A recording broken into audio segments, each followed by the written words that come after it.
آئیے آج ایک ایسے لازوال قصے میں چلتے ہیں جس میں ایک شخص کے پاس سب کچھ تھا، زمین پر ایک جیتی جاگتی جنت۔ لیکن کیا ہوتا ہے جب تکبر دل میں گھر کر لے؟ یہ کہانی ہے دولت کی سب سے بڑی آزمائش کی، اور اس بات کی کہ جب ہم نعمتوں کے حقیقی منبع کو بھول جاتے ہیں تو اس کی کتنی بھاری قیمت چکانی پڑتی ہے۔ اور اس پورے قصے کا جو نچوڑ ہے نا، وہ اس ایک مثال میں چھپا ہوا ہے۔ دنیا ایک جہاز کے لیے پانی کی طرح ہے۔ جہاز کو چلنے کے لیے پانی چاہیے، یہ ضروری ہے، لیکن اگر یہی پانی جہاز کے اندر آ جائے تو وہی جہاز ڈوب جاتا ہے۔ بالکل اسی طرح مال و دولت زندگی کے سفر کا ایک ذریعہ تو ہے، لیکن جب یہ دل میں سما جائے تو یہ روحانی تباہی کا باعث بنتی ہے۔ تو کہانی شروع ہوتی ہے دو آدمیوں سے۔ ان کی تقدیریں ایک دوسرے سے بالکل مختلف تھیں۔ ایک وہ تھا جسے اللہ نے بے حساب نعمتوں اور فراوانی سے نوازا تھا، جبکہ دوسرا وہ بہت ہی سادگی اور کم مہنگائی میں اپنی زندگی گزار رہا تھا۔ ذرا تصور کیجئے زمین پر ایک جنت کا۔ پہلے شخص کے پاس انگوروں کے دو سرسبز و شاداب باغ تھے۔ ان باغوں کے چاروں طرف کھجور کے درختوں کی ایک قدرتی دیوار تھی جو ان کی حفاظت کرتی تھی۔ انگور کی بیلوں کے بیچ میں زرخیز فصلیں لہلہاتیں، اور ان سب کے درمیان سے ایک نہر بہتی تھی جو انہیں ہر وقت سیراب رکھتی تھی۔ مطلب یہ باغات کمال کی مثال تھے، ہمیشہ پھل دیتے، کبھی پیداوار میں کمی نہیں آتی تھی۔ لیکن اس ساری شان و شوکت کے پیچھے ایک تاریکی چھپی تھی، اور یہ تاریکی اس وقت سامنے آتی ہے جب وہ اپنے اسی غریب دوست سے بات کرتا ہے۔ اس گفتگو میں باغ کے مالک کی اصل سوچ اور اس کے دل کا حال کھل کر سامنے آ جاتا ہے۔ وہ بڑے غرور سے کہتا ہے، میرے پاس تم سے زیادہ دولت بھی ہے اور میرے لوگ بھی تم سے زیادہ طاقتور ہیں۔ اور یہ صرف پیسے کا غرور نہیں تھا، نہیں، یہ اس کی طاقت، اس کا اثر و رسوخ، اس کے حمایتی، سب کچھ، ہر وہ چیز جس سے اسے برتری کا احساس ہوتا تھا اس پر تھا۔ پھر وہ اپنے باغ میں داخل ہوتا ہے، اور یہاں ایک بہت اہم بات کہی گئی ہے، اپنی ہی جان پر ظلم کرتے ہوئے۔ مطلب وہ ایک گہری خود فریبی میں مبتلا تھا۔ اس نے خود سے کہا، میرا نہیں خیال کہ یہ کبھی بھی تباہ ہو سکتا ہے۔ اسے اپنی محنت اور اپنے بنائے ہوئے نظام پر اتنا یقین تھا کہ وہ سمجھتا تھا کہ اس کی یہ کامیابی اب ہمیشہ رہے گی۔ اور یہاں اس کی سوچ میں ایک بڑا دلچسپ بلکہ خطرناک موڑ آتا ہے۔ وہ آخرت کے وجود پر شک کرتا ہے، لیکن ساتھ ہی ایک شرط بھی لگا دیتا ہے۔ کہتا ہے، اور اگر مجھے اپنے رب کی طرف لوٹایا بھی گیا نا، تو مجھے یقین ہے کہ مجھے وہاں اس سے بھی بہتر جگہ ملے گی۔ اس کی منطق یہ تھی کہ چونکہ میں اس دنیا میں کامیاب ہوں، اس کا مطلب ہے کہ خدا مجھ سے خوش ہے اور وہ مجھے اگلی دنیا میں بھی ضرور نوازے گا۔ ایک بہت ہی خطرناک سوچ۔ اب اتنے تکبر کے سامنے باری آتی ہے اس غریب لیکن دانا دوست کی۔ اس کے الفاظ صرف ایک جواب نہیں ہیں، بلکہ یہ سچائی کی ایک طاقتور اور جرأت مندانہ یاد دہانی ہے۔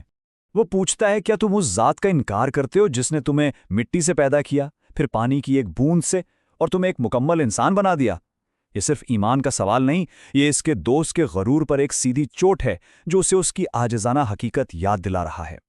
پھر وہ اسے بتاتا ہے کہ اسے اصل میں کیا کہنا چاہیے تھا، وہ الفاظ جو اس کی زبان پر ہونے چاہیے تھے۔ جب تم اپنے باغ میں داخل ہوئے تو تمہیں کہنا چاہیے تھا، ماشاءاللہ لا قوت الا باللہ۔ یہ وہی ہے جو اللہ نے چاہا، تمام طاقت صرف اللہ ہی کے پاس ہے۔ یہی تو ہے حقیقی شکر گزاری کا جوہر، یہ ماننا کہ ہر نعمت، ہر طاقت صرف ایک ہی ذات کی طرف سے ہے۔ اور پھر شاید ایک بھاری دل کے ساتھ وہ ایک لرزا دینے والی بات کہتا ہے، ہو سکتا ہے میرا رب مجھے تمہارے باغ سے بہتر عطا کر دے اور تمہارے باغ پر آسمان سے کوئی آفت بھیج دے۔ یہ کوئی بد دعا نہیں، بلکہ خدائی انصاف پر اس کے گہرے ایمان کا اظہار ہے۔ اور پھر وہی ہوا جس کا ڈر تھا، وہ تنبیہ اچانک ایک خوفناک حقیقت بن گئی۔ پلک جھپکتے ہی اس کی وہ جنت تباہ ہو گئی۔ ایک آسمانی آفت نے اس کی ساری فصل، اس کے سارے پھل، سب کچھ نیست و نابود کر دیا، اور وہ باغ جس پر اسے ناز تھا ایک بنجر ویرانے میں بدل گیا۔ اس مکمل تباہی کے عالم میں جب اس کے پاس کچھ نہ بچا تو اس کے منہ سے صرف ایک ہی بات نکلی، کاش میں نے اپنے رب کے ساتھ کسی کو شریک نہ ٹھہرایا ہوتا۔ یہاں شریک ٹھہرانے کا مطلب کوئی بت نہیں، بلکہ اس کے دل کے بت تھے، اس کی دولت، اس کا غرور، اور یہ سوچ کہ سب کچھ اس کی اپنی قابلیت سے ہے۔ یہی اس کا اصل گناہ تھا۔ تو سچائی کے اس لمحے میں اس کی مدد کرنے والا کون تھا؟ اس کے طاقتور دوست، اس کے ملازم؟ کوئی بھی نہیں، صفر۔ خدا کی مرضی کے آگے اس کی دنیاوی طاقت بالکل بیکار ثابت ہوئی۔ تو اس قدیم تمثیل سے ہمیں آج کیا سبق ملتا ہے؟ آئیے اس میں چھپی ہوئی حکمت کو سمجھتے ہیں جو یہ ہمیں تکبر، عاجزی اور برابری کی اصل حقیقت کے بارے میں سکھاتی ہے۔ اس کہانی کا جو مرکزی گناہ ہے وہ ہے تکبر، لیکن یہ سمجھنا بہت ضروری ہے کہ تکبر کا اصل مطلب کیا ہے۔ یہ اچھی چیزیں رکھنے کا نام نہیں ہے، نہیں، یہ دل کی ایک بیماری ہے جس کی دو صاف نشانیاں ہیں۔ پہلی، جب سچائی سامنے آئے تو اسے جھٹلا دینا، اور دوسری، دوسرے لوگوں کو خود سے کمتر اور حقیر سمجھنا۔ چلیں اس کو ایک مثال سے سمجھتے ہیں۔ دونوں میں ایک واضح فرق ہے۔ اللہ کے نعمتوں سے لطف اندوز ہونا، جیسے اچھے کپڑے یا جوتے پہننا، یہ تکبر نہیں ہے، کیونکہ اللہ خود جمیل ہے اور جمال کو پسند کرتا ہے۔ تکبر تب شروع ہوتا ہے جب کوئی اپنے اچھے کپڑوں کی وجہ سے کسی سادہ لباس والے کو دیکھ کر خود کو اس سے بہتر سمجھنے لگے۔ یہ برتری کا احساس ہی تکبر کا زہر ہے۔ تو پھر اس تکبر کا علاج کیا ہے؟ وہ ہے عملی عاجزی، اور اس کی بہترین مثالیں ہمیں عبادات میں ملتی ہیں۔